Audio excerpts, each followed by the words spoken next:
योगी कथामृत प्रकरण 30. चमत्कारांचे नियम. जगविख्यात कादंबरीकार लिओ टॉल्स्टॉय याने एक मोठी गमतीची गोष्ट लिहिलेली आहे. गोष्टीचे नाव आहे 3 संन्यासी. ह्या गोष्टीचा मतितार्थ निकोलस रोरिच याने काढलेला आहे. तो असा: एका बेटावर 3 संन्यासी राहत होते. ते अगदी सरळ साधेभोळे होते. ते फक्त एकच प्रार्थना करीत: आम्ही 3 जण आहोत, तूही त्रिमूर्तीच आहेस, आमच्यावर कृपादृष्टी ठेव. आणि ही अशा तऱ्हेची विलक्षण पण अभिनव प्रार्थना करीत असताना मोठे चमत्कार घडून येत. तेथल्या परिसरात जो पाद्री होता त्याच्या कानावर संन्याशांची ही हकीकत आली व त्यांच्या ह्या निषिद्ध जगावेगळ्या प्रार्थनेचा प्रकारही त्याच्या कानावर आला. त्याने असे ठरविले की संन्याशांना भेटावे व त्यांना परमेश्वराची शास्त्रशुद्ध प्रार्थना कशी करावी हे शिकवावे. तो त्या बेटावर गेला व त्या संन्याशांना भेटला. त्यांना त्याने समजावून सांगितले: बाबांनो, ही जी तुमची प्रार्थनेची तऱ्हा आहे ती अगदी गावंढळ आहे. असे म्हणून त्याने त्यांना पद्धतशीर प्रार्थना कशी करतात ते शिकविले. नंतर पाद्री महाराज परत निघाले. नावेत बसले आणि त्यांनी पाठीमागे वळून पाहिले तो काय? नावेच्या दिशेने लगोलग येत असलेला एक मोठा प्रकाशाचा झोत त्यांना दिसला. तो झोत थेट नावेपर्यंत येऊन पोचल्यावर त्यांना त्यात ते 3 संन्यासी दिसले. त्यांनी एकमेकांचे हात धरले होते व नाव गाठण्यासाठी पाण्यावरून धावतच ते येत होते. पाद्री महाराजांपर्यंत येऊन पोचल्यावर ते मोठ्याने ओरडून म्हणाले: महाराज, तुम्ही शिकवलेली प्रार्थना आम्ही विसरून गेलो. आता पुन्हा आम्हास ती समजावून सांगा. आणि म्हणून आम्ही असे धावत धावत आलो. पाद्री महाराज घाबरून गेले. नुसते डोके हलवूनच त्यांनी नम्रपणे उत्तर दिले: बाबांनो, तुम्ही जशी प्रार्थना करीत असता तीच चालू ठेवा. आता हे 3 संन्यासी पाण्याच्या प्रवाहावर कसे चालू शकले? येशू ख्रिस्त क्रुसावरून पुन्हा जिवंतपणे कसा बाहेर आला? लाहिरी महाशय व श्री युक्तेश्वरजी चमत्कार कसे करून दाखवीत? आधुनिक भौतिकशास्त्रात ह्याला उत्तर नाही, अजूनपर्यंत तरी नाही. आता अणुयुगात सुरुवात झाली आहे. माणसाच्या मनाची झेप उंचावली आहे. अशक्य ह्या शब्दाचा वापर मानवाच्या शब्दकोशात आता हळूहळू कमी होऊ लागला आहे. वेदग्रंथानुसार हे अहित जग म्हणजे माया आहे. ही माया सापेक्षता व द्वैत यामधून निर्माण झाली आहे. परमेश्वर जो आहे तो पूर्णतया एकमेव आहे. फक्त तोच त्यानेच निर्माण केलेल्या वस्तुमात्रांमध्ये वेगळासा व भिन्न भिन्न स्वरूपात आढळून येतो. त्याचे हे आवरण, त्याने निर्मिलेली सृष्टी खोटी आहे, मिथ्या आहे, हे जे द्वैतभावाचे मोहमयी आवरण म्हणजेच माया. प्राचीन ऋषीमुनींचा हा साधासुधा सिद्धांत आता आधुनिक शास्त्रीय शोधांनी मान्य केलेला आहे. न्यूटनचा गतिविषयक जो सिद्धांत आहे तो म्हणजे मायाविषयकच सिद्धांत होय. न्यूटन म्हणतो, कोणत्याही प्रेरणेला तिच्याशी तुल्य बल व तिच्या विरुद्ध दिशेने प्रेरित होणारी प्रतिप्रेरणा ही नित्य असतेच. 2 वस्तूंमधील परस्पर संबंधीच्या क्रिया ह्या नेहमी समतुल्य व परस्पर विरोधी असतात. क्रिया व प्रतिक्रिया ह्या अशा तऱ्हेने समतुल्य व विरुद्ध दिशांनी कार्य करीत असतात. केवळ एकटीच अशी प्रेरणा संभवत नाही. प्रेरणांचे हे द्वंद्व नेहमीचेच आहे, समतुल्य व परस्पर विरोधी दिशांनी चालणारे. साऱ्या मूलगामी नैसर्गिक क्रियांचा उगम हा मायेतून निर्माण होतो. उदाहरणार्थ वीज घ्या. अपसरण व आकर्षण तेथे आहेच. ऋणधर्मी विद्युतकण अर्थात इलेक्ट्रॉन्स व धनधर्मी विद्युतकण अर्थात प्रोटॉन्स असे परस्पर विरोधी चुंबक आहेत. त्याला धनध्रुव अर्थात पोल व ऋणध्रुव हे आहेत. सृष्टीची ही सारी घडण ह्या धन व ऋणध्रुवांच्या नियंत्रणाखाली आहे. पदार्थ विज्ञानशास्त्रातील, रसायनशास्त्रातील किंवा इतर कोणत्याही भौतिकशास्त्रातील कोणताही सिद्धांत घ्या. प्रत्येक सिद्धांतामध्ये ही परस्पर विरोधी असलेली तत्वांची जुळण, जोडणी अगदी पहिल्यापासून आढळून येते. सारांश, भौतिकशास्त्रे मायेच्या पलीकडे आपले असे काही वेगळे सिद्धांत मांडू शकत नाहीत. सर्व सृष्टीची घडण व हा सारा प्रपंच मायेने उभारलेला आहे. निसर्ग म्हणजे मायाच.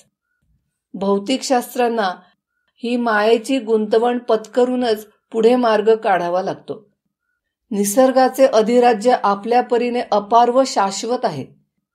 भविष्यकाळातील शास्त्रज्ञ सुद्धा निसर्गाच्या ह्या विविध अनंतत्वामध्येच एका रहस्यामागोमाग दुसरे रहस्य शोधून काढण्यापलीकडे काही करू शकत नाहीत. भौतिकशास्त्रांची गती ही अशी निरंतर कुंठित होते. तिला अंतिम निर्णायक सिद्धांत मांडता येत नाहीत.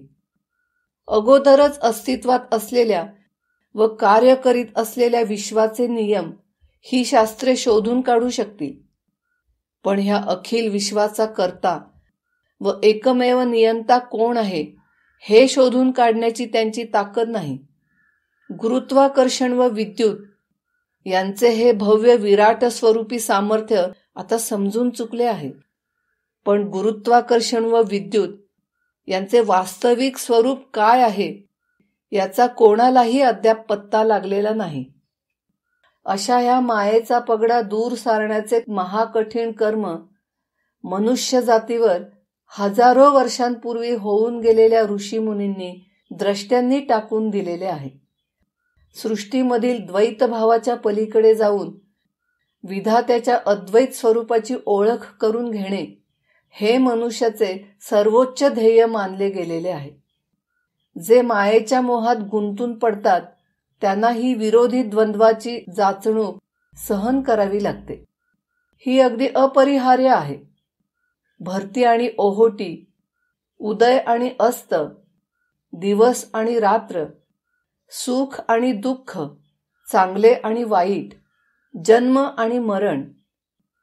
जन्ममरणाच्या फेऱ्यातून हजारेक वेळा फिरून आल्यावर मानवाला ह्या कालचक्राचा अथवा पुन्हा पुन्हा तीच द्वंद्वे, तीच सुखदुःखे अनुभविण्याचा कंटाळा येतो व मग त्याला ही सगळी मायेची जबरदस्ती आहे हे कळून येते व मग तो मायेच्या जाळ्यातून बाहेर पडण्यास तयार होतो व त्या पलीकडे आशाळभूत नजरेने पाहू लागतो.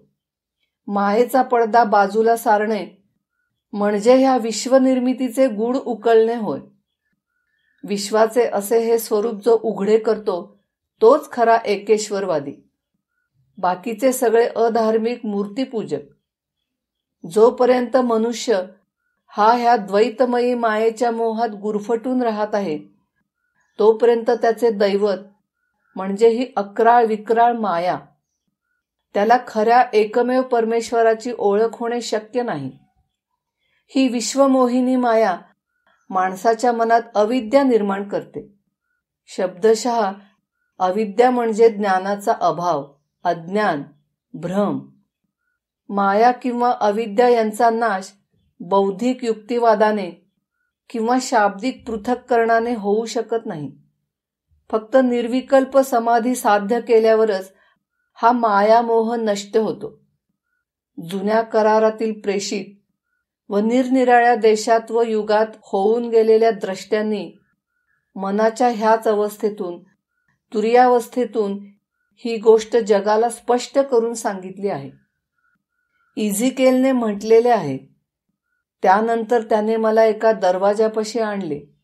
तो दरवाजा पूर्वाभिमुख होता आणि चमत्कार पहा की इस्रायलच्या परमेश्वराचे सारे वैभव त्या पूर्व दिशेतून प्रतीत होत होते. पाण्याच्या अनेक प्रवाहातून जसा एक विशिष्ट आवाज घुमून बाहेर पडतो तसा त्याचा आवाज ऐकू येऊ लागला आणि त्याच्या वैभवाने पृथ्वी तेजस्वी दिसू लागली.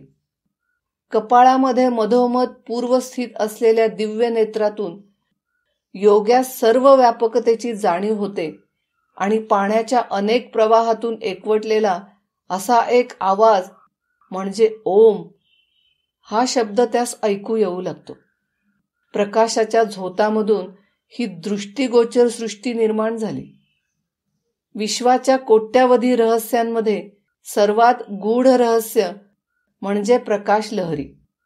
ध्वनी लहरीच्या वहनाला हवा किंवा इतर जड माध्यमाची जरुरी लागते, पण प्रकाश लहरी अंतरिक्षामध्ये विखुरलेल्या विविध तारकापुंजांमधून पसरलेल्या निर्वात आकाशामधून अनिर्बंधपणे जाऊ शकतात.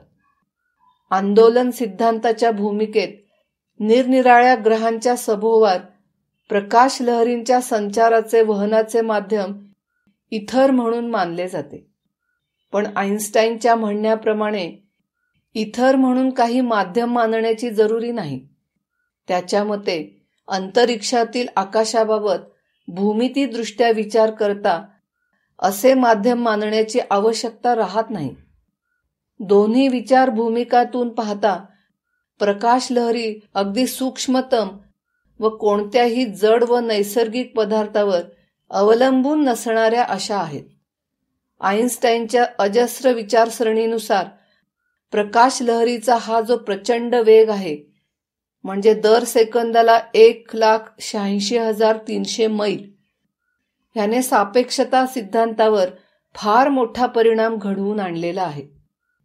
त्याने गणिताने असे सिद्ध केले आहे की माणसाच्या बुद्धीचा आवाका लक्षात घेता ह्या नित्य बदलत जाणाऱ्या विश्वात एकच शाश्वत गोष्ट दिसून येते व ती म्हणजे प्रकाश लहरींचा वेग. प्रकाश लहरींच्या ह्या शाश्वत आधारावर काल व आकाशविषयक मानवाची सर्व मूल्यमापने अवलंबून आहेत. आतापर्यंत समज असा होता की काल व आकाश ही रहस्ये फार गूढ व पुरातन आहेत, पण आता असे समजून आले आहे की ती एकमेकांशी संबद्ध संलग्न आहेत व त्यांचे मूल्यमापन करता येण्यासारखे आहे. त्यांच्या अवस्थांचे मूल्यमापन करण्याचे एकमेव साधन म्हणजे प्रकाश लहरींचा वेग. आकाशास सापेक्षतावादातील कक्षांमध्ये सामावून घेण्याच्या कामात कालाच्या वाजवी स्वरूपात थोडीफार छाटाछाट करावी लागते. त्यामध्ये असंदिग्ध असे काही राहतच नाही. काल व अवकाश यांची परस्पर संबंधीची समीकरणे तयार करून आइन्स्टाईनने ह्या दोघांचे स्वतंत्र अस्तित्व विश्वातून नाहीसे केले व राहता राहिली एकमेव शाश्वत व निरंतर टिकणारी चीज व ती म्हणजे प्रकाश लहरी.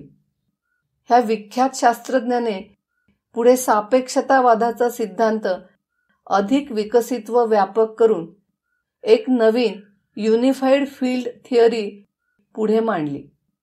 ह्या थिअरीमध्ये गुरुत्वाकर्षणाचा नियम व इलेक्ट्रोमॅग्नेटिझमचा नियम या दोन्हींचा एका गणितसूत्राने समन्वय केला आहे. विश्वाची घटना ही एका साध्या नियमावर आधारून आइन्स्टाईन पार मागे जात जात ह्या सर्व सृष्टीची निर्मिती एका नित्य बदलणाऱ्या मायेपासून झाली आहे असे गरजून सांगणाऱ्या प्राचीन ऋषीमुनीपर्यंत पोचला. सापेक्षतावादाच्या ह्या युगप्रवर्तक सिद्धांतातून अंतिम अणूबाबत गणिताच्या दृष्टीने मूलगामी संशोधन करणे शक्य झाले. मोठमोठे शास्त्रज्ञ सुद्धा आता निस्संदेहपूर्वक स्पष्ट सांगू लागले आहेत की अणू हा पदार्थ नसून शक्ती आहे. एवढेच नव्हे तर अणुशक्ती ही तत्वतः खरोखरी मनोमय आहे. सर आर्थर स्टॅनले एडिंग्टन हे आपल्या the nature of the physical world या पुस्तकात लिहितात, भौतिकशास्त्रे ही खरोखरी पाहता ज्या जगाचा अभ्यास करतात, संशोधन करतात, ते जग हे मिथ्या आहे आणि शास्त्रज्ञांनी याची कबुली दिलेली आहे व ही प्रामाणिकपणे दिलेली कबुली हीच खरी शास्त्रांमध्ये झालेल्या खऱ्याखुऱ्या प्रगतीची द्योतक आहे.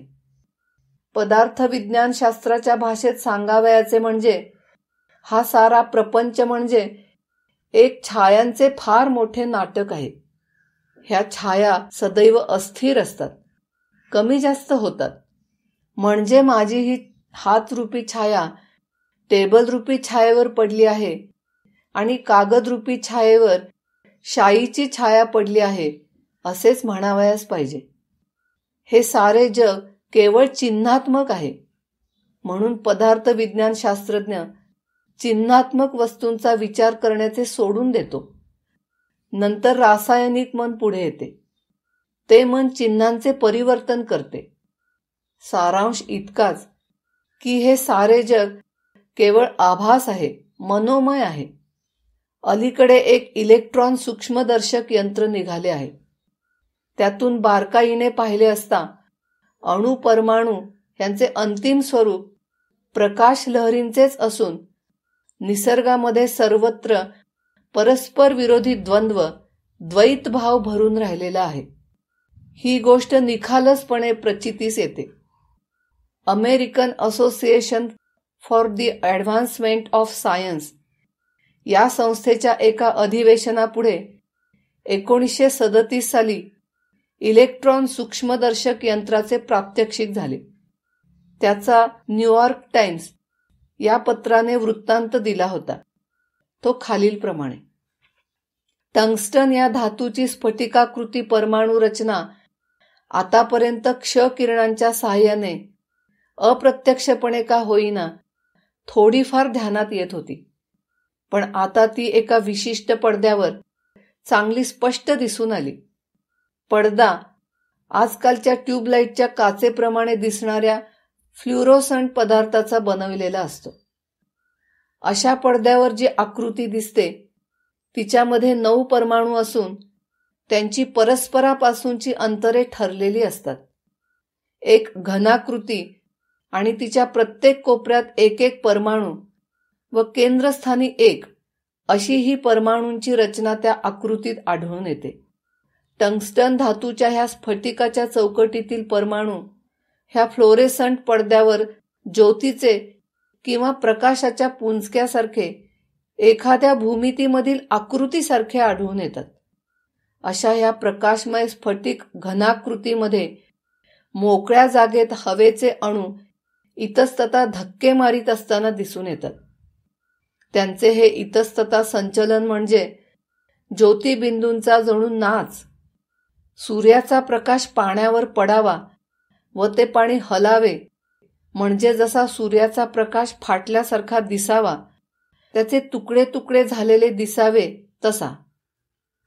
इलेक्ट्रॉन्सच्या सूक्ष्मदर्शक यंत्राचे तत्व प्रथम 1927 मध्ये डॉक्टर क्लिंटन जे डेव्हिसन व डॉक्टर लेस्टन एच गर्मर या शास्त्रज्ञांनी न्यूयॉर्क सिटीमधील बेल टेलिफोन लॅबोरेटरीमध्ये शोधून काढले. त्यांना असे आढळून आले की इलेक्ट्रॉन्सचे स्वरूप 2 प्रकारचे आहे. त्याच्यामध्ये काही गुणधर्म कणाचे आहेत व काही गुणधर्म लहरीचे आहेत. लहरीच्या गुणधर्मांमुळे इलेक्ट्रॉनला प्रकाशाचे गुणधर्म आले आणि मग ज्या पद्धतीने काचेच्या भिंगातून प्रकाश किरण केंद्रित करता येतात त्याचप्रमाणे इलेक्ट्रॉन्सचे केंद्रीकरण कोणत्या पद्धतीने होऊ शकेल यावर संशोधन सुरू झाले. इलेक्ट्रॉन्सचे हे जेकिल हाईड प्रकारचे दुटप्पी गुणधर्म शोधून काढल्याबद्दल व ज्या शोधाच्या योगे अखिल वस्तुमात्रास 2 तऱ्हेचे अस्तित्व असते असे सिद्ध झाले, त्या शोधाबद्दल डॉक्टर डेव्हिसन यांना पदार्थ विज्ञान शास्त्रामध्ये नोबेल बक्षीस देण्यात आले. सर जेम्स जीन्स आपल्या दी मिस्टिरियस युनिव्हर्स या पुस्तकात लिहितात, ज्ञानगंगेचा ओघ आता हळूहळू ज्यात यांत्रिकतेचा लवलेशही नाही अशा एका नितांत सत्य स्वरूपाकडे वाहत आहे. हे सारे विश्व एक विराट यंत्र नसून ते शेवटी एखाद्या अतिविशाल अतिप्रगल्भ मनाच्या क्रियेसारखे, विचारासारखे भासू लागते. 20व्या शतकातील भौतिकशास्त्रांचे हे निवेदन वाचले म्हणजे ते जणू अतिप्राचीन वेदवचनासारखे वाटते. म्हणजे आता भौतिकशास्त्रांकडून सुद्धा मनुष्याला असे शिकावे लागत आहे की हे विश्व जडस्वरूपी नाही. तत्वज्ञानाचे अंतिम निवेदन हेच आहे की ह्या विश्वाची सारी घडण, सारे आडवे उभे तंतू म्हणजे केवळ भ्रम आहे, माया आहे. पृथक्करण केल्यावर तिचे खरे स्वरूप उघडे पडते. ते खोटे मृगजलवत भासते. भौतिक विश्वाचे, जड विश्वाचे कानेकोपरे जेव्हा तो तपासून पाहावयास लागतो तेव्हा माणसाला त्याच्या अंधश्रद्धेची जाणीव होऊ लागते. ज्या मूर्तीची, श्रद्धेची त्याने आजवर पूजा केली ती मूर्ती हिणकस वाटू लागते. माझ्या समोर असता तुला दुसऱ्या कोणत्याही देवाची पूजा करण्याचे कारण नाही, ह्या परमेश्वरी आज्ञेची त्याला आठवण होते. वस्तुमान आणि शक्ती किंवा ऊर्जा यांचे परस्पर संबंधाचे समीकरण आइन्स्टाईनने तयार केले आहे. हे सुप्रसिद्ध आहे आणि आइन्स्टाईनने सिद्ध केलेले आहे की पदार्थाच्या कोणत्याही एका कणामधील ऊर्जा अर्थात एनर्जी ही त्याचे वस्तुमान किंवा वजन आणि प्रकाशाच्या वेगाच्या वर्गाच्या गुणाकार याबरोबर असते. जड पदार्थांचे कण विदीर्ण करून अणु ऊर्जा फार मोठ्या प्रमाणावर उत्पन्न होते. पदार्थ केवळ जडच आहे या समजुतीचे पूर्ण निराकरण होऊन नवीन असे अणुयुग जन्मास आले आहे. प्रकाशाचा वेग हा गणितशास्त्रात एक अधिकृत प्रमाण किंवा एक कायम संख्यांक अर्थात कॉन्स्टंट असा मानला गेला आहे. त्याचे कारण हा वेग दर सेकंदास 1,86,300 मैल असा ठराविक आकड्यात आहे म्हणून नसून त्याचे खरे कारण सांगावयाचे म्हणजे कोणताही जड पदार्थ ज्याचे वस्तुमान वेगाबरोबर वाढत जाते असा प्रकाशाच्या वेगाची बरोबरी करू शकत नाही हे होय. दुसऱ्या शब्दात सांगावयाचे म्हणजे ज्याचे वस्तुमान हे अमर्याद आहे तोच जड पदार्थ प्रकाशाच्या वेगाची बरोबरी करू शकेल. ही समजूत एकदा पटली म्हणजे चमत्कारांचे तंत्र समजणे सुलभ होईल.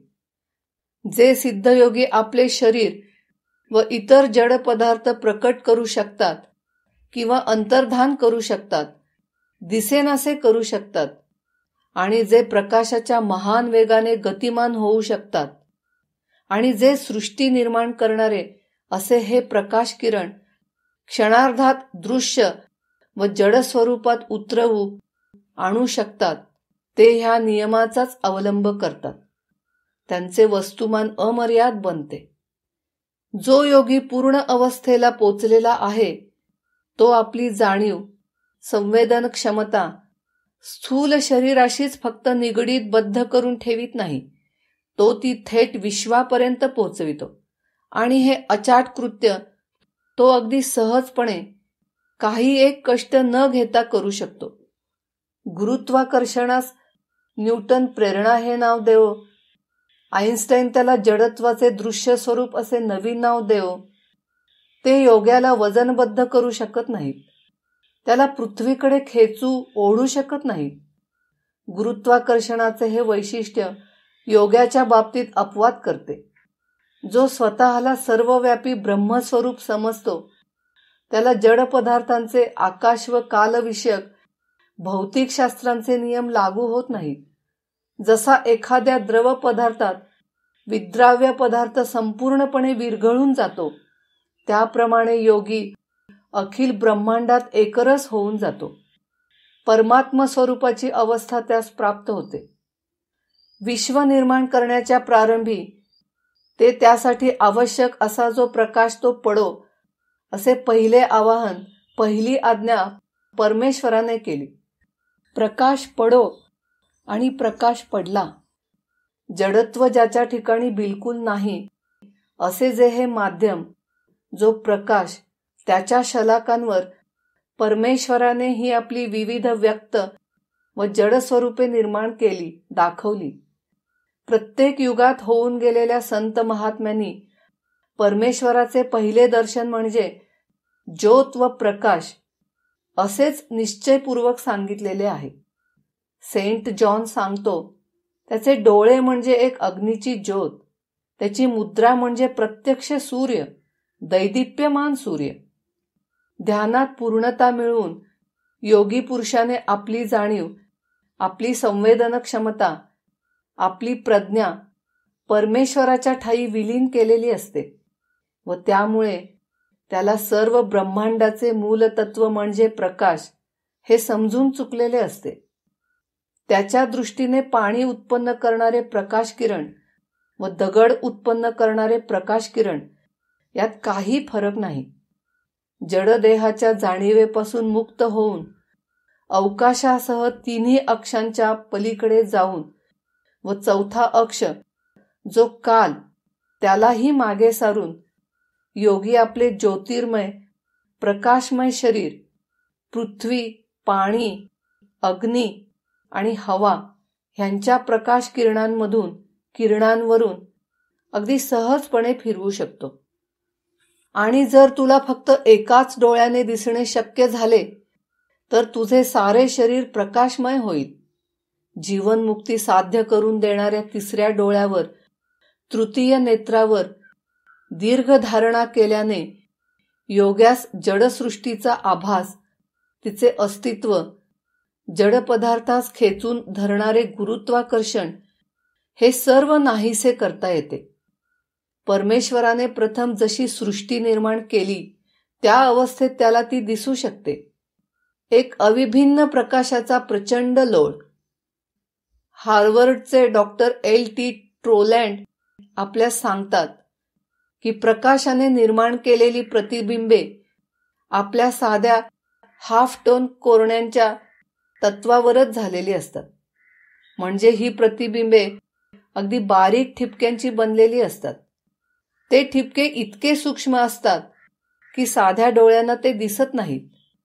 पण नेत्र पडद्याची संवेदन क्षमता इतकी प्रचंड असते की हे किरण बरोबर पडले तर संख्येने कमी असूनही पडद्यावर दृष्टीचा परिणाम करू शकतात. आणि ज्या मनुष्याला सर्व सृष्टीच्या निर्मितीचे मर्म हे प्रकाशातच अंतर्भूत आहे हे साक्षात्काराद्वारे समजलेले आहे, तो मनुष्य चमत्कार करून दाखवतो.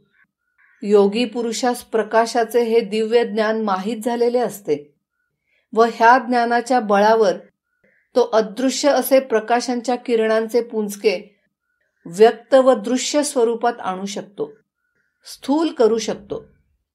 ते स्थूल स्वरूप मग कोणत्याही जड पदार्थांचा आकार घेते. उदाहरणार्थ झाड, औषधी, मानवी शरीर वगैरे. त्यास कोणता आकार द्यावा हे तो योगी पुरुष आपल्या इच्छेनुसार व दृष्टी क्षमतेनुसार ठरवितो. मनुष्य झोपेत स्वप्नावस्थेत असतो आणि त्यावेळेपुरता त्याला दिवसभरातील अहंकारयुक्त खोट्या व तोटक्या देहधर्मांचा विसर पडतो. झोपेत त्याचे मन स्वैरपणे कोठेही पुन्हा पुन्हा भराऱ्या मारून येते. स्वप्नात तो आपल्या जुन्या दिवंगत प्रिय मित्रांना भेटून येतो. त्रिखंडात फिरून येतो. आपले बालपण, आपला स्मृतिशेष झालेला भूतकाळ डोळ्यासमोर आणतो. ही जी सामान्य माणसांची अनिर्बंध व स्वैरपणे संचार करणारी, स्वप्न म्हणून ओळखली जाणारी मनाची अवस्था, ह्याच अवस्थेत साक्षात्कार झालेला संत महात्मा कायमचा व पूर्णपणे विलीन झालेला असतो. त्याने काल व आकाश यांच्यावर विजय मिळवलेला असतो. त्याला वैयक्तिक आकांक्षा अशा काही उरलेल्या नसतात. साक्षात्कार झालेला असल्यामुळे वाटेल ती वस्तू निर्माण करण्याचे इच्छा सामर्थ्य त्याच्या ठायी आलेले असते आणि त्या इच्छा सामर्थ्याच्या जोरावर तो भक्ताच्या कळकळीच्या विनंतीनुसार विश्वाच्या प्रकाशरूप अणूंची योग्य ती पुनर्रचना करू शकतो. आणि मग परमेश्वर म्हणाला, आता आपण आपल्या प्रतिमेसारखा मनुष्य बनवूया, आपल्यासारखाच त्याला घडवूया. आणि त्याला जलचर, भूचर व विहंग यांच्यावर स्वामित्व देऊया. म्हणजे पाण्यातील मासे, पृथ्वीवर वावरणारे पक्षी वगैरे, गुरेढोरे, हवेत उडणारे पक्षी व जमिनीच्या पृष्ठभागावर सरपटणारे प्राणी या सर्वांवर त्याला अधिकार देऊया. या हेतूने त्याने मनुष्य व ही सृष्टी निर्माण केली. का की माणसाने सृष्टीवर दिलेले हे वर्चस्व ओळखून मायेवर मात करावी. 1915चे साल असावे. नुकताच मी स्वामी परंपरेत संन्यासाश्रमाचा स्वीकार केला होता आणि एका चमत्कारिक दृश्याचे मला दर्शन झाले. त्या दृश्यात मनुष्य मात्रास भासमान होणारी शरीर संवेदना व तिचे तारतम्य हे हुबेहूब दाखवले होते. मायेच्या दुःखदायी द्वैतापाठीमागे एका शाश्वत प्रकाशाचे अद्वैत स्वरूप माझ्या दृष्टीला स्पष्ट दिसून आले.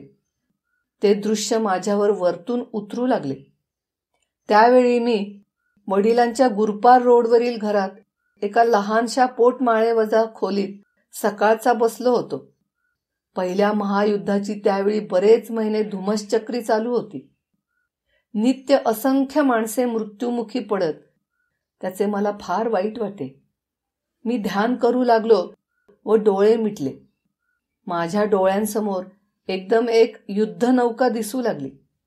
युद्धनौका, तिचा कप्तान, त्याचे शरीर, त्या शरीराशी मी मनाने एकरूप झालो. समुद्र किनाऱ्यावरील आणि जहाजावरील तोफा यांच्यामध्ये गोळागोळी सुरू झाली आणि त्या आवाजाने दशदिशा दणाणून निघाल्या. किनाऱ्यावरून एक मोठा तोफेचा गोळा आमच्या जहाजावर आला आणि त्या जहाजाच्या पावडर मॅगझिनवर जोराने आदळला व जहाजाचे 2 तुकडे झाले. मी पाण्यात उडी टाकली. ह्या स्फोटातून जे काही थोडे खलाशी वाचले त्यांनीही माझ्याबरोबर पाण्यात उड्या टाकल्या. हृदय धडधडत असताना मी किनाऱ्याला नीट लागलो. पण काय दुर्दैव, तिथे पोचल्यावर सुद्धा एक अचानकपणे सुटलेली गोळी माझ्या छातीत शिरली व रुतून बसली. वेदनेने मी अगदी तळमळून गेलो. माझे सारे शरीर जणू अचेतन होऊ लागले. झोपी गेलेल्या माणसाला आपल्या हातापायांची जेवढी संवेदना असते तितकीच संवेदना माझ्या शरीराची मला त्यावेळी त्या बेहोश स्थितीत झाली. मला वाटले की शेवटी मृत्यूची चाहूल मला लागली. मृत्यूचा पाश माझ्या गळ्याभोवती लागला असावा आणि आता ह्या शरीराचा शेवटचा हुंदका द्यावा व पूर्ण बेहोश स्थितीत पडावे असा जो मी विचार करीत आहे तोच एकदम दृश्य पालटले व मी पुन्हा स्वतःला या जगात गुरपार रोडवरील खोलीमध्ये पद्मासन घालून बसलेला असा पाहता झालो. माझ्या डोळ्यातून झपाटल्या स्थितीतल्यासारखे अश्रू आले. मी खरोखरीच जिवंत आहे की नाही हे पाहण्याकरिता मी माझ्या हातापायांना चिमटे घेऊन पाहिले, थापटून पाहिले. छातीत गोळी कुठे रुतून बसली आहे हे चाचपून पाहू लागलो. गोळी कुठे हातास लागेना. किती हायसे वाटले मला. मी इकडे तिकडे गडबडून लोळून पाहिले. श्वास उच्छ्वास घेऊन मी खरोखरी जिवंत आहे की नाही हे पाहून घेतले आणि मी खरोखरीच जिवंत आहे म्हणून समाधानाचे उद्गार जो काढतो आहे तो काय? जहाजाचा कप्तान जो स्फोटात ठार झाला त्याचे किनाऱ्यावर रक्ताच्या थारोळ्यात पडलेले शरीर माझ्या डोळ्यासमोर आले. त्या शरीराशी माझे भान एकरूप झाले. आता माझ्या मनाचा पुरता गोंधळ उडून गेला. मी देवाची प्रार्थना केली. विचारले, देवा, खरोखरी सांग, मी जिवंत आहे की मेलेलो आहे? आणि एवढ्यात साऱ्या क्षितिजावर प्रकाशाचा तेजस्वी झोत भरून राहिला. त्या प्रकाशात गरजणारे एक आंदोलन निर्माण झाले व त्यातून मेघगर्जनेसारखी वाणी बाहेर पडली.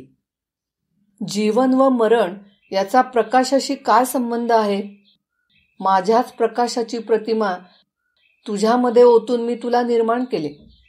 जीवित व मरण यांचा परस्परांशी संबंध म्हणजे विराट देहातील एक स्वप्नच होय.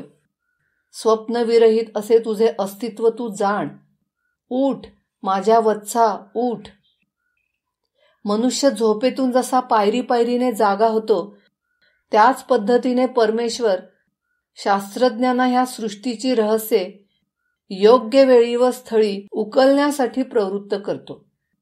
पुष्कळ आधुनिक शोधांमुळे माणसाला कळून चुकले आहे की विश्व हे एकाच गोष्टीचे, प्रकाशाचे विविध असे व्यक्त स्वरूप आहे आणि ही विविधता निर्माण करण्याच्या कामी दैवी प्रज्ञा, बुद्धी कार्य करते.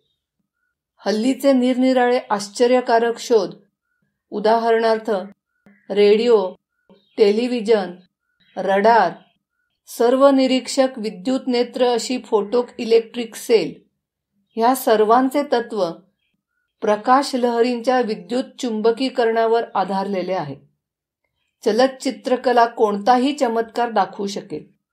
दृश्य स्वरूपात दाखविण्याच्या दृष्टीने ट्रिक फोटोग्राफी कोणताही चमत्कार करून दाखवू शकते. उदाहरणार्थ आपल्या जडदेहातून मनुष्य बाहेर पडून पारदर्शक, धूम्रमय अशा लिंगदेहात तो प्रवेश करीत आहे असे दाखविता येते. मनुष्य पाण्यावरून चालत आहे, मृतांना जिवंत करीत आहे, नैसर्गिक घटनांचा क्रम उलटा फिरवीत आहे, अशी अनेक दृश्ये करून दाखविता येतात. सारांश, काल व स्थल यांच्या संबंधाने ही ट्रिक फोटोग्राफी अगदी कहर करून टाकू शकते. जो त्यातला तज्ज्ञ आहे तो ही फोटोग्राफिक प्रतिमाचित्रे आपल्याला जशी पाहिजेत त्या त्या पद्धतीने जुळवितो व सामान्य माणसाच्या डोळ्यांना चमत्कार करून दाखवितो. अगदी अशाच पद्धतीने सिद्धयोगी प्रत्यक्ष अशा प्रकाश किरणास मूर्त, स्थूल स्वरूप देऊन चमत्कार करून दाखवितो. चलचित्रे ही वस्तूंच्या हुबेहूब प्रतिमा उलटसुलट करून दाखवितात. त्यावरून ह्या सृष्ट पदार्थांच्या बाबतीत पुष्कळ बोध होतो. विश्वनियंता जो परमेश्वर हा एक नाटक लेखक आहे आणि निरनिराळ्या युगांकरिता, काळाकरिता साजेशी, शोभणारी अशी असंख्य पात्रे तो योजितो. अगदी प्राचीन तमोयुगापासून तो प्रकाश किरणांचे झोत टाकून निरनिराळ्या युगात, कालात फिल्म्स, चित्रे पडद्यावर दाखवितो. कालांतराने ही चित्रे अवकाशाच्या सांदी कोपऱ्यात अडगळीत पडून राहतात. जशी ही सिनेमातील चित्रे पाहणाऱ्याला खरी वाटतात, पण वस्तुतः ती प्रकाश व छाया, पांढरा व काळा रंग एकमेकात आलटून पालटून कमी जास्त प्रमाणात मिसळून निर्माण केली जातात. त्याचप्रमाणे विश्वातील ही विविधता अशीच आभासमय आहे. हे निरनिराळे ग्रहगोल व त्यावरील असंख्य योनीमधील जीव मात्र हे खरे अस्तित्वातच नाहीत. एका विराट स्वरूपी सिनेमाच्या पडद्यावरील ही चित्रेच आहेत. ह्या अनंत सृष्टी निर्मितीद्वारा मनुष्याच्या मनोपटलावर ही क्षणभर अल्पकाल टिकणारी दृश्ये टाकली जातात. मनुष्याला मात्र आपल्या पंच ज्ञानेंद्रियांच्या प्रभावामुळे ती खरी वाटतात इतकेच. सिनेमाला जाणाऱ्या प्रेक्षकाने जरा वर पाहावे, म्हणजे त्याला असे आढळून येईल की पडद्यावरची सारी चित्रे एका प्रतिबिंबविहीन प्रकाशाच्या झोतातून पडद्यावर स्पष्ट व सुसंबद्ध दिसत आहेत. त्याचप्रमाणे हे विविध रंगरूपांचे विश्वरूपी नाटक असेच एका पांढऱ्या प्रकाशातून महाव्योमाच्या उगमापासून बाहेर व्यक्त होत आहे. परमेश्वराचे चातुर्य अगाध आहे. तो आपल्या लाडक्या मुलांसाठी हे अति विराट स्वरूपी जणू खेळणे त्यांच्या मनोरंजनासाठी घडवीत असतो. ह्या पृथ्वी ग्रहाच्या रंगमंचावर तो आपल्या मुलांना नट म्हणून काम करावयाला लावतो व प्रेक्षक म्हणून नाटक पाहावयासही लावतो. युरोपमधील रणभूमीवरचे वृत्त देणारे चलचित्र पाहावे म्हणून एकदा मी सिनेमागृहात गेलो. पश्चिमेत पहिले महायुद्ध चालूच होते. चलचित्राने मनुष्य संहार इतक्या भयानक रीतीने व जशाचा तसा दाखविला की मला ती दृश्ये पाहावेनात. व्यथित मनाने मी सिनेमागृहातून बाहेर पडलो. परमेश्वरा, मी त्याची प्रार्थना केली, का बरे इतके दुःख, इतक्या यातना निर्माण करतोस? आणि काय सांगावे, आश्चर्यच खरोखरी. एका क्षणात माझ्या प्रश्नाचे उत्तर मला मिळाले. माझ्या डोळ्यांसमोर युरोपातील रणभूमीचे प्रत्यक्ष दृश्य उभे राहिले. त्या रणभूमीवर माणसे मरून पडलेली होती, काही मरत होती. ह्या दृश्यांमधील क्रौर्य कमालीचे. आतापर्यंत सिनेमाच्या चित्रपटात सुद्धा इतके करुण, भेसूर दृश्य कोणी दाखविले नसेल. नीट पहा. एक सौम्य आवाज माझ्या अंतर्ज्ञानाला ऐकू आला. हे पहा, ही फ्रान्सच्या रणभूमीवरील प्रत्यक्ष लढाईची दृश्ये. पण ही खरी नव्हे. काळ्या व पांढऱ्या आकृती आलटून पालटून दिसत आहेत एवढेच. ही दृश्ये म्हणजे त्या महान विराट स्वरूपाचीच चलचित्रे होत. तू जो आताच थिएटरमध्ये चित्रवार्तापट पाहिलास त्यामधल्यासारखीच खरी व खोटी चित्रे, खेळात खेळ. माझ्या मनाचे तरीही समाधान होईना. दिव्यवाणी पुढे ऐकू आली. सृजन म्हणजे प्रकाश व छाया दोन्हीही. त्याखेरीज कोणतेही चित्र काढता येणार नाही. मनाचा भलेपणा व वाईटपणा यांचा वरचढपणा त्यात आलटून पालटून दृष्टोत्पत्तीस येतो. ह्या जगात माणसाला जर आनंदच सारखा मिळत राहिला तर त्याला हे जग सोडून दुसऱ्या लोकात जावेसे वाटणार नाही. या सुखात रममाण झाल्याने प्राणीमात्राचे जे अंतिम शाश्वत स्थान, परमात्मपद, याचा त्याला पूर्णपणे विसर पडलेला असतो. आपत्ती आली म्हणजे त्या शाश्वत स्थानाची आठवण त्यास होऊ लागते. मुक्तीचा मार्ग ज्ञानातूनच निघतो. मृत्यूने ओढविलेली आपत्ती ही खरी आपत्ती नव्हे. मृत्यूचे ज्याला भय वाटते त्याची स्थिती नाटकातील एखाद्या भाबड्या नटासारखी असते. त्या नटाच्या अंगावर गोळी झाडली पण ती गोळी खोटी असते हे त्याला समजत नाही. खरोखरीची गोळी लागली म्हणून मरणाच्या भीतीने तो खरोखरीच खाली जमिनीवर मरून पडतो. माझी मुले, ही लेकरे प्रकाशातून निर्माण केलेली आहेत. ह्या मायेच्या मोहनिद्रेत त्यांना मी कायमची पडू देणार नाही. मायेच्या विषयी मी निरनिराळ्या शास्त्रपुराणात पुष्कळ वाचलेले होते, पण ते वाचून मला इतकासा बोध झाला नव्हता. आता हा दृष्टांत व त्याबरोबरची उद्घोषित झालेली ही दिव्य वाणी यांनी जो मला संदेश दिला त्याने हे रहस्याचे खरे गूढ अंतरंग उकलून दाखविले व मनाला समाधानाचा दिलासा दिला. ही सारी सृष्टी म्हणजे एक विराट चलचित्र आहे, त्यात दुसरे काही नाही. मनुष्य त्या चित्रात जो वावरताना दिसतो तो खरोखरीचा वावरत नाही. त्याचे खरे अस्तित्व त्या पलीकडे आहे. अशी एकदा माणसाच्या मनाची खात्री करून दिली म्हणजे त्याच्या या जगाकडे पाहण्याच्या दृष्टिकोनात आमूलाग्र बदल होतो. मी हे प्रकरण लिहून पुरे केल्यानंतर बिछाण्यावरच पद्मासन घालून बसलो. खोलीत आच्छादन घातलेल्या 2 दिव्यांचा अंधुक प्रकाश पडलेला होता. मी वरती पाहिले. तक्तपोशीवर तिळा एवढ्या पिवळसर ठिपक्यांचा जमाव जमत असल्याचे आढळून आले. त्या ठिपक्यांची चमक रेडियमसारखी मधून मधून लुकलुकणारी व हलणारी दिसत होती. त्या ठिपक्यांतून असंख्य काट्यांसारखे प्रकाश किरण पावसाच्या सरीसारखे एकत्र जमून त्यांचा एक पारदर्शक झोत बनून माझ्यावर अगदी निस्तब्धपणे वर्षाव होऊ लागला आणि एकदम माझ्या शरीराचे जडत्व नाहीसे झाले आणि त्याचे सूक्ष्म लिंगदेहात परिवर्तन झाले. मी हवेत तरंगत आहे. बिछाण्यावरचा माझा स्पर्श संबंध तुटत चालला आहे. माझे वजनरहित हलके शरीर थोडे डाव्या बाजूला, थोडे उजव्या बाजूला कलू लागले आहे असे मला वाटू लागले.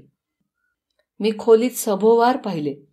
भिंत, टेबल, खुर्ची वगैरे जसेच्या तसे होते, परंतु सुरुवातीस लहान दिसणारा प्रकाशाचा पुंजका आता जास्त जास्त फुगीर बनत चालला होता व त्यामुळे खोलीतली तक्तपोशी दिसेनाशी झाली होती. मी आश्चर्यचकित झालो. ही ह्या विराट चलचित्राची यांत्रिक रचना आहे. त्या प्रकाशामधून एक स्पष्ट वाणी ऐकू आली. तुझ्या बैठकीवरील पांढऱ्या पडद्यावर त्या प्रकाशाचा झोत पडत आहे व त्यामुळे तुझ्या शरीराचे चित्र उमटत आहे. पण तुझे शरीर म्हणजे केवळ प्रकाश, दुसरे काही नाही. मी माझ्या हातांकडे पाहिले व ते मागे पुढे फिरविले, पण त्यांचा जडपणा, स्थूलपणा मला भासेना. माझ्या आनंदाला पारावार राहिला नाही. माझे शरीर म्हणजे अखिल ब्रह्मांडास भरून टाकणाऱ्या प्रकाशाची जणू एक शलाका. ते म्हणजे चित्रपटगृहातल्या प्रोजेक्शन खोलीमधून बाहेर पडलेल्या प्रकाशाच्या झोतातून पडद्यावर पडलेले एक दिव्य चित्र. ह्या माझ्या शरीराचा, ह्या चलचित्राचा खोलीतील बिछाण्यावर अंधुक प्रकाशात मी बराच वेळ अनुभव घेत होतो. आतापर्यंत मला अनेक दृष्टांतासारखी दृश्ये दिसली, पण हे दृश्य काही वेगळेच. माझ्या ह्या स्थूल देहाचे हे मोहजाल जेव्हा पुरते वितळले आणि सर्व वस्तुमात्राचा गाभा हा केवळ प्रकाश स्वरूप आहे हे मला अगदी पूर्णपणे समजले, तेव्हा मी वर उचंबळून येणाऱ्या जीवनोन्मादाच्या अर्थात लाईफ ट्रान्सच्या फवाऱ्यांकडे नुसता पाहतच राहिलो आणि तळमळीने विनवणी केली. हे ज्योतिर्मय अनंता, ह्या माझ्या दीनदेहाचे चित्र तुझ्या दिव्य रूपात सामावून घे. एलिजाला नाही का तू एका ज्योतिरूप रथातून स्वर्गात तुझ्याकडे ओढून घेतलेस? ही माझी विनवणी अगदी विलक्षण होती. तो प्रकाशाचा स्रोत नाहीसा झाला. माझ्या शरीराने पुनरपी वजन व जडता धारण केली. मी बिछाण्यावर कोसळून पडलो. तक्तपोशीवरचे चमकणारे व लुकलुकणारे तेजस्वी ठिपक्यांचे पुंजके मिणमिण होऊ लागले व काही वेळाने विझून गेले. ह्या जगाचा निरोप घेण्याची माझी वेळ अद्याप आली नाही हे मात्र खरे होते. एक तात्विक विचार मनात येऊन गेला. हा कल्पनाविलास एलिजाला कदाचित पटणार नाही.